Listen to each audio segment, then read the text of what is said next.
제 7장. 여호와께서 모세에게 이르시되, 볼지어다, 내가 너를 바로에게 신같이 되게 하였은즉 네 형 아론은 네 대언자가 되리니 내가 네게 명령한 말을 너는 네 형 아론에게 말하고 그는 바로에게 말하여 그에게 이스라엘 자손을 그 땅에서 내보내게 할지니라. 내가 바로의 마음을 완악하게 하고 내 표징과 내 이적을 애굽 땅에서 많이 행할 것이나 바로가 너희의 말을 듣지 아니할 터인즉 내가 내 손을 애굽에 뻗쳐 여러 큰 심판을 내리고 내 군대 내 백성 이스라엘 자손을 그 땅에서 인도하여 낼지라. 내가 내 손을 애굽 위에 펴서 이스라엘 자손을 그 땅에서 인도하여 낼 때에야 애굽 사람이 나를 여호와인 줄 알리라 하시매 모세와 아론이 여호와께서 자기들에게 명령하신 대로 행하였더라. 그들이 바로에게 말할 때에 모세는 80세였고 아론은 83세였더라. 여호와께서 모세와 아론에게 말씀하여 이르시되, 바로가 너희에게 이르기를 너희는 이적을 보이라 하거든 너는 아론에게 말하기를 너희 지팡이를 들어서 바로 앞에 던지라 하라. 그것이 뱀이 되리라. 모세와 아론이 바로에게 가서 여호와께서 명령하신 대로 행하여 아론이 바로와 그의 신하 앞에 지팡이를 던지니 뱀이 된지라. 바로도 현인들과 마술사들을 부르매 그 애굽 요술사들도 그들의 요술로 그와 같이 행하되 각 사람의 지팡이를 던지매 뱀이 되었으나 아론의 지팡이가 그들의 지팡이를 삼키니라. 그러나 바로의 마음이 완악하여 그들의 말을 듣지 아니하니 여호와의 말씀과 같더라. 여호와께서 모세에게 이르시되, 바로의 마음이 완강하여 백성 보내기를 거절하는도다. 아침에 너는 바로에게로 가라. 보라, 그가 물 있는 곳으로 나오리니 너는 나일 강가에 서서 그를 맞으며 그 뱀 되었던 지팡이를 손에 잡고 그에게 이르기를 히브리 사람의 하나님 여호와께서 나를 왕에게 보내어 이르시되 내 백성을 보내라. 그러면 그들이 광야에서 나를 섬길 것이니라 하였으나 이제까지 내가 듣지 아니하도다. 여호와가 이같이 이르노니 내가 이로 말미암아 나를 여호와인 줄 알리라. 볼지어다, 내가 내 손에 지팡이로 나일강을 치면 그것이 피로 변하고 나일강의 고기가 죽고 그 물에서는 악취가 나리니 애굽 사람들이 그 강물 마시기를 싫어하리라 하라. 여호와께서 또 모세에게 이르시되, 아론에게 명령하기를 네 지팡이를 잡고 네 팔을 애굽의 물들과 강들과 운하와 못과 모든 호수 위에 내밀라 하라. 그것들이 피가 되리니 애굽 온 땅과 나무 그릇과 돌 그릇 안에 모두 피가 있으리라. 모세와 아론이 여호와께서 명령하신 대로 행하여 바로와 그의 신하의 목전에서 지팡이를 들어 나일강을 친 그 물이 다 피로 변하고 나일강의 고기가 죽고 그 물에서는 악취가 나니 애굽 사람들이 나일강 물을 마시지 못하며 애굽 온 땅에는 피가 있으나 애굽 요술사들도 자기들의 요술로 그와 같이 행하므로 바로의 마음이 완악하여 그들의 말을 듣지 아니하니 여호와의 말씀과 같더라. 바로가 돌이켜 궁으로 들어가고 그 일에 관심을 가지지도 아니하였고 애굽 사람들은 나일강 물을 마실 수 없으므로 나일강가를 두루 파서 마실 물을 구하였더라. 여호와께서 나일강을 치신 후 이레가 지나니라. 제 8장. 여호와께서 모세에게 이르시되, 너는 바로에게 가서 그에게 이르기를 여호와의 말씀에 내 백성을 보내라. 그들이 나를 섬길 것이니라. 내가 만일 보내기를 거절하면 내가 개구리로 너의 온 땅을 치리라.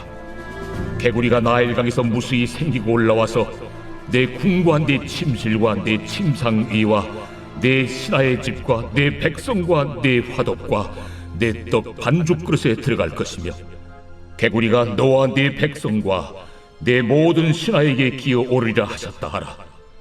아론에게 명령하기를 네 지팡이를 잡고 네 팔을 강들과 운하들과 못 위에 펴서 개구리들이 애굽 땅에 올라오게 하라 할지니라.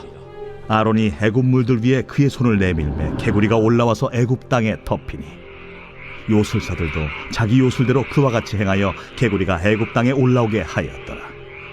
바로가 모세와 아론을 불러 이르되 여호와께 구하여 나와 내 백성에게서 개구리를 떠나게 하라. 내가 이 백성을 보내리니 그들이 여호와께 제사를 드릴 것이니라. 내가 왕과 왕의 신하와 왕의 백성을 위하여 이 개구리를 왕과 왕궁에서 끊어 나일 강에만 있도록 언제 간구하는 것이 좋을는지 내게 분부하소서. 내일이니라.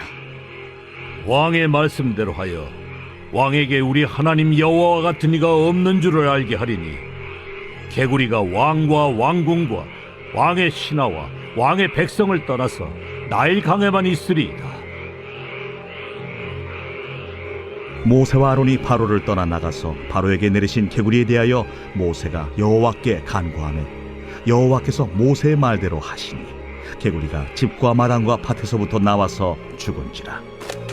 사람들이 모아 무더기로 쌓으니 땅에서 악취가 나더라.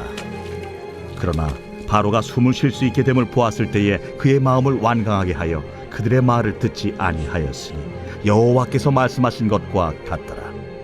여호와께서 모세에게 이르시되 아론에게 명령하기를 네 지팡이를 들어 땅에 티끌을 치라 하라. 그것이 애굽 온 땅에서 이가 되리라.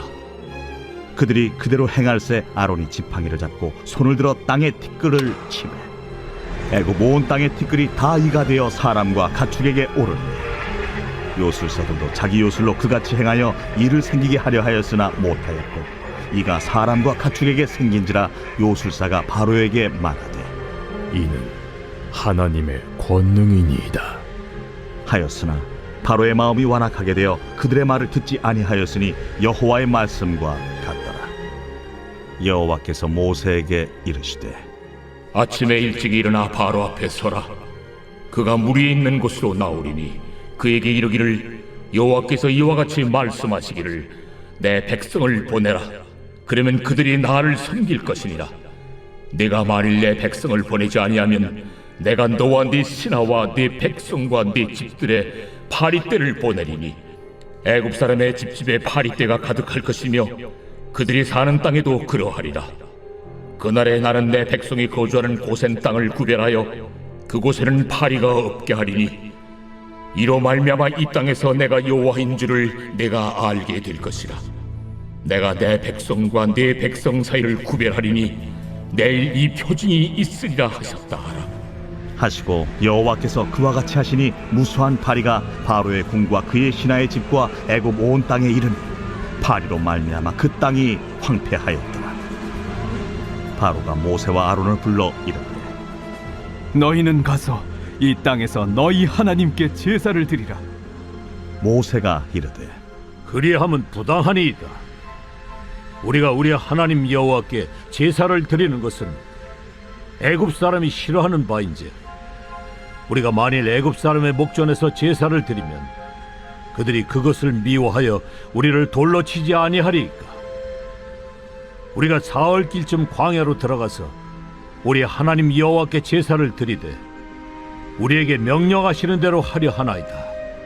내가 너희를 보내리니 너희가 너희의 하나님 여호와께 광야에서 제사를 드릴 것이나 너무 멀리 가지는 말라.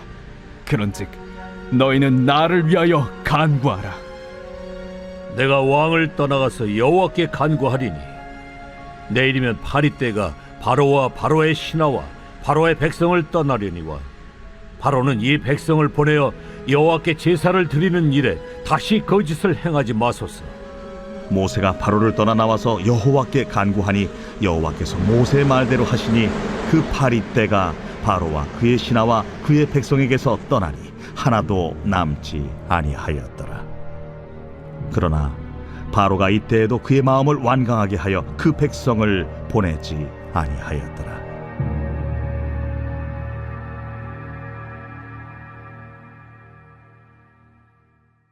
제 9장.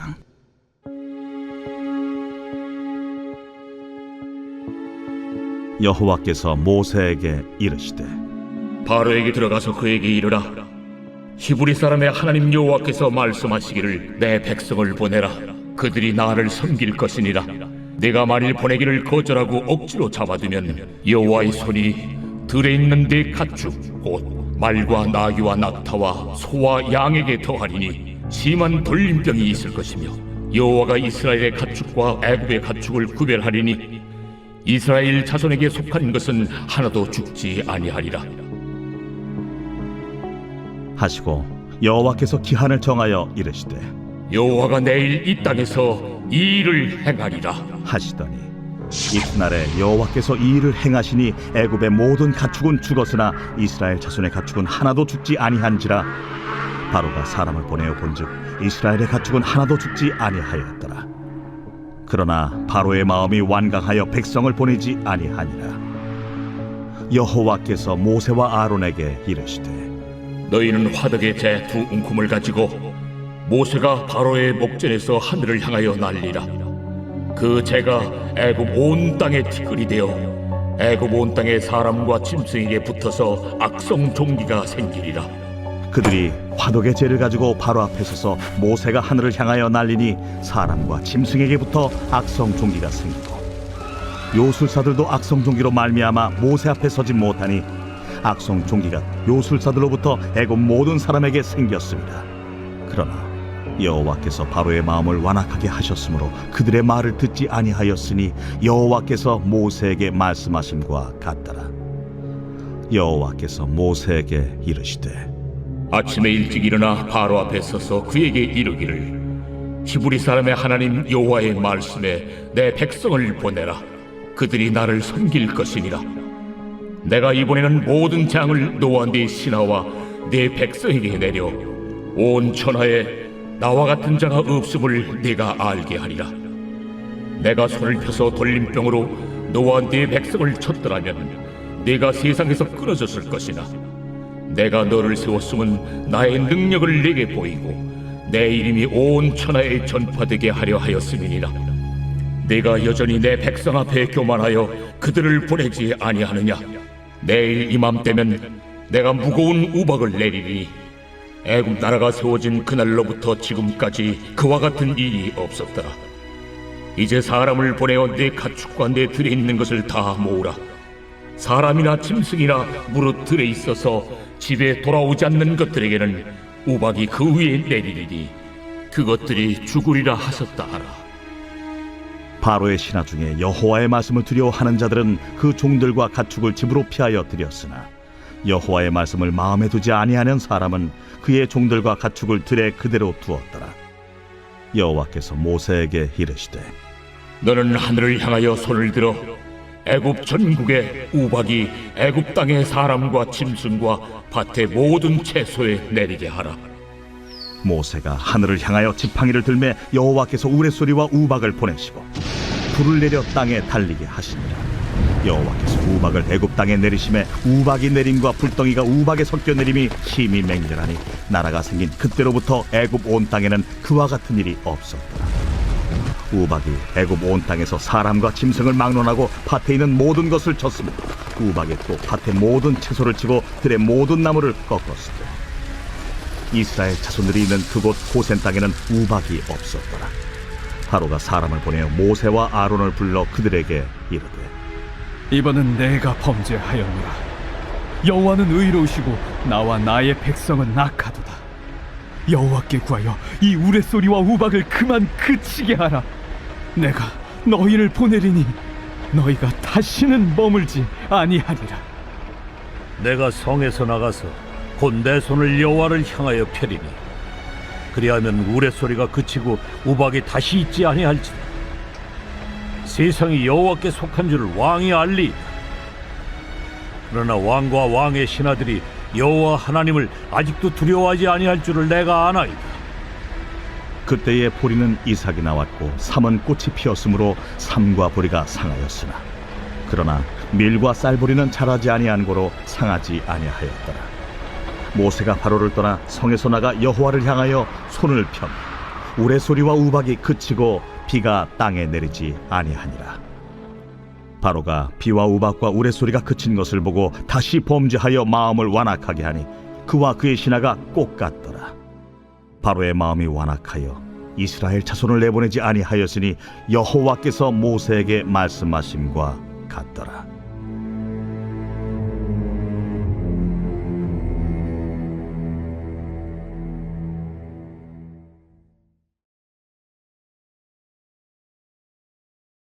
제21편 다윗의 시.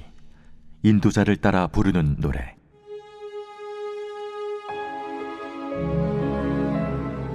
여호와여, 왕이 주의 힘으로 말미암아 기뻐하며 주의 구원으로 말미암아 크게 즐거워하리이다.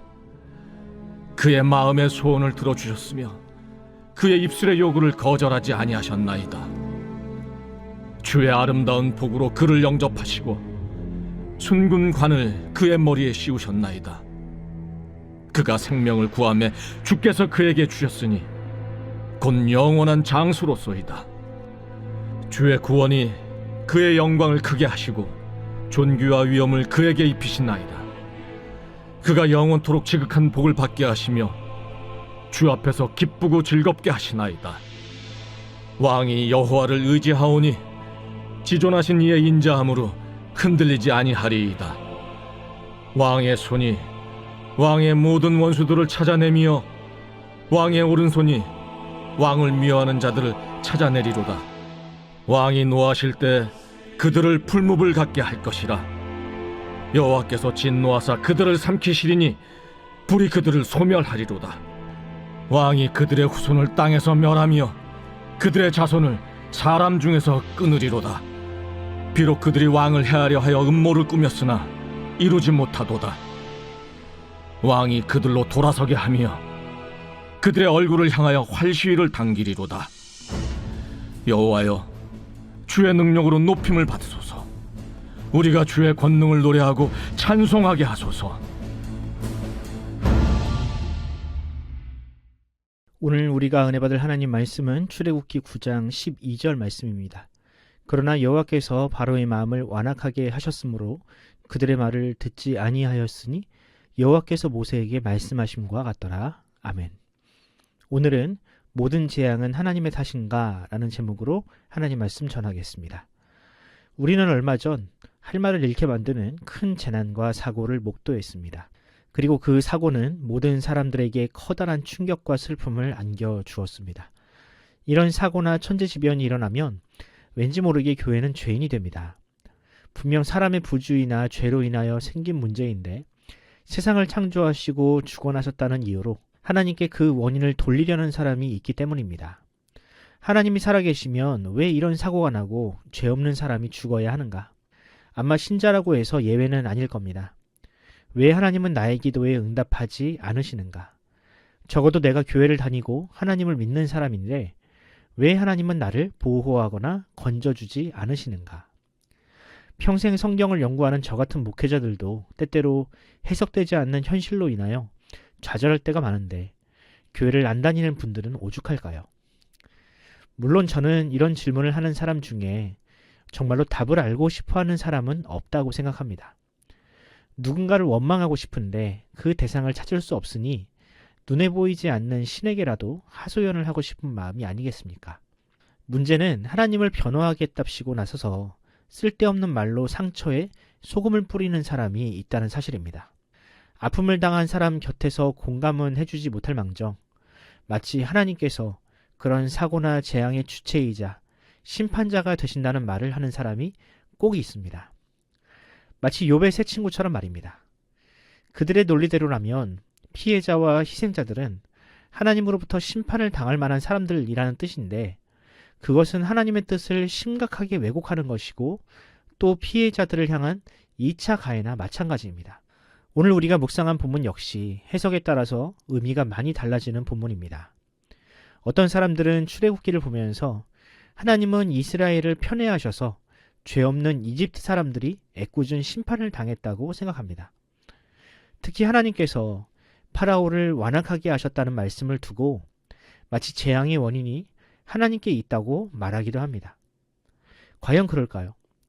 정말로 하나님은 이집트 사람들을 심판하시려고 10가지 재앙을 내리시고 장자를 죽음에 이르게 하셨을까요? 먼저 우리가 생각해 봐야 할 것이 있다면 과연 당시 이집트 사람에게는 죄가 없었는가? 이스라엘 사람들이 이집트에서 400년간 종살이를 한 것이 정당한 일이었는가입니다. 창세기를 보면 이스라엘 백성들은 이집트를 위기에서 구원한 요셉의 후손들입니다. 따라서 그들은 마땅히 존중을 받아야 했지만 이집트 사람들은 오히려 그들을 종으로 부려먹었습니다. 세계 역사 어디에도 그렇게 오랜 기간 동안 다른 민족을 학대하고 착취한 역사는 없었습니다.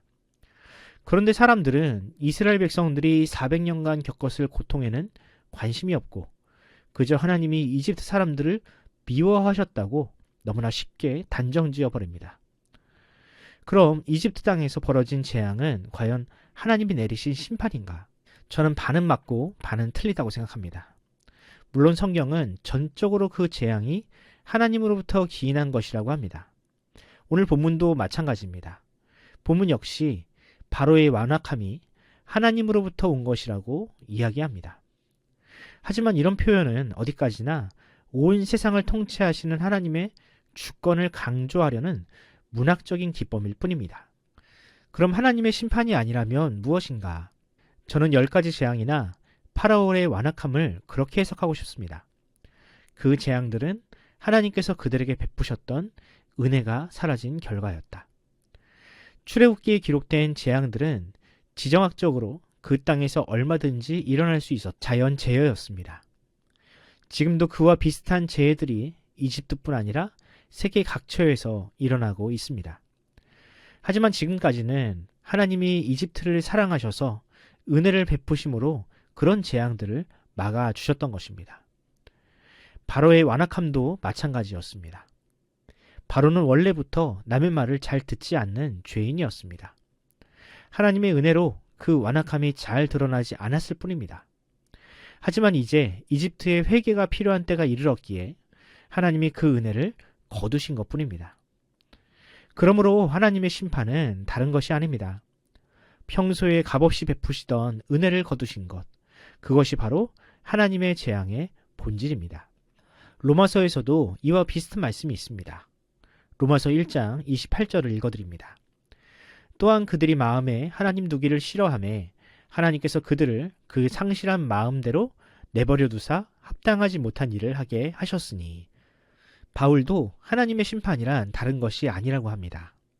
하나님이 은혜를 거두시고 그 사람이 죄에 사로잡히도록 내버려 두는 것이 심판의 본질이라고 이야기합니다. 사람의 입장에서는 왜 그 은혜를 거두시냐고 항변할 수 있겠죠. 하지만 그 은혜가 본래 사람의 것이 아닌데 어찌 거두신 하나님을 원망할 수 있겠습니까? 오히려 자격이 없는 사람에게 그동안 베푸신 하나님의 은혜를 감사하는 것이 마땅한 것 아닐까요? 물론 출애굽기에 나온 사건을 기준으로 이 땅에 일어나는 모든 재난과 불행을 설명할 수는 없습니다. 개인적으로 일어나는 불행이나 전쟁, 자연재해는 성경에서 다루는 사건들과는 그 상황과 대상, 그리고 목적이 다르기 때문에 공식처럼 적용할 수는 없습니다. 그럼에도 불구하고 우리가 성경에서 발견해야 하는 단 한 가지 진리가 있습니다. 그것은 다름 아니라 하나님은 사랑이시며 우리에게 은혜 베푸시기를 원하시는 분이라는 사실입니다. 하나님은 절대로 누군가를 심판하시려고 눈에 불을 켜고 계시는 분이 아닙니다. 설사 씻을 수 없는 죄를 지은 사람일지라도 하나님은 그 사람이 회개하고 돌아오기까지 오래 참으시는 분입니다. 열 재앙은 우리에게 그런 하나님의 오래 참으시는 성품을 보여줍니다. 만약 하나님께서 처음부터 이집트를 심판하려 하셨다면 굳이 10번째 재앙까지 기다리실 필요가 없었을 겁니다. 하지만 하나님은 굳이 10번의 재앙을 통해 이집트 사람들의 회개를 기다리셨습니다. 예수 그리스도의 십자가 역시 그런 하나님의 사랑과 자비를 보여줍니다. 우리 모두는 10번째 재앙을 피하지 못한 사람들처럼 반드시 죽어야 했던 죄인들이지만 어린 양으로 오신 주님은 그 죽음까지도 대신 짊어지셨습니다. 죄인이 회개할 때까지 오래 참으신 하나님께서 이제는 그 죄에 대한 책임까지도 기꺼이 자신에게 돌리셨습니다. 그러므로 어떤 상황에서도 선하시고 자비로우신 하나님을 믿으시기 바랍니다. 하나님의 선하심을 의심하기 이전에 나와 우리 공동체가 하나님의 공의와 정의로부터 떠나 있는 것은 아닌지 돌아봅시다. 만약 우리 사회 안에 있는 부조리나 죄악들이 드러나게 된다면 우리가 먼저 뼈를 깎는 반성과 회개를 통해 사회를 정상화해야 합니다. 이것이 바로 하나님의 말씀을 받드는 성도의 책임 있는 자세라 할 수 있습니다. 바라기는 우리 그리스도인들이 혼란스러운 이 세상을 바른 길로 인도하는 길잡이가 되길 바랍니다. 모두가 자신의 허물이 아닌 타인의 잘못만 찾으려 하는 이때 우리 믿는 자들이 먼저 하나님 앞에 자복하며 회개합시다. 정죄하기보다 죄인을 위해 자신의 모든 것을 내어주신 예수님의 사랑으로 고통받는 사람의 곁에서 함께 눈물을 흘립시다. 그때서야 비로소 사람들은 자비로우신 하나님의 은혜와 사랑을 깨닫게 될 것입니다. 오늘 하루 주께서 저와 여러분을 이 세상을 위로하는 사랑과 자비의 사람으로 사용하시기를 간절히 소원합니다. 기도하겠습니다. 죄인의 회개를 기뻐하셔서 오래 참으심으로 그들을 기다리시는 하나님, 주님의 은혜와 사랑에 감사드립니다. 비록 우리 모두는 바로와 같이 회개할 능력도 없고 하나님의 뜻을 거역하는 존재들이었지만 다함 없는 그 사랑이 우리를 구원하였음을 믿습니다. 하지만 여전히 하나님의 사랑을 의심하고 오해하는 사람들이 많습니다. 우리도 때때로 하나님의 은혜를 망각하고 원망하기도 합니다. 주여 우리의 연약함을 긍휼히 여겨 주옵소서. 하나님의 은혜가 아니면 단 한순간도 살 수 없다는 믿음을 회복시키시고 받은 은혜를 감사하고 자족할 수 있는 믿음을 허락하여 주옵소서. 감사를 잃어버린 이 세상 앞에 감사가 얼마나 큰 능력인지 보여주는 주님의 종으로 살게 하여 주옵소서. 감사드리며 우리 구주 예수님의 이름으로 기도합니다. 아멘. 사랑하는 성도 여러분, 이 새벽 기도하실 때 주님께 그렇게 기도합시다. 주님, 나로 하여금 용서할 수 있는 믿음을 허락하여 주옵소서. 혹시 내 마음에 누군가를 향한 원망과 증오가 남아있다면 십자가 능력으로 그 감정을 이기게 해달라고 기도하시기 바랍니다. 증오와 갈등에 사로잡힌 이 나라를 불쌍히 여기시고 하루속히 이 어지러운 국정이 회복되어 하나님께서 기뻐하시는 나라 되게 하옵소서라고 기도해 주십시오.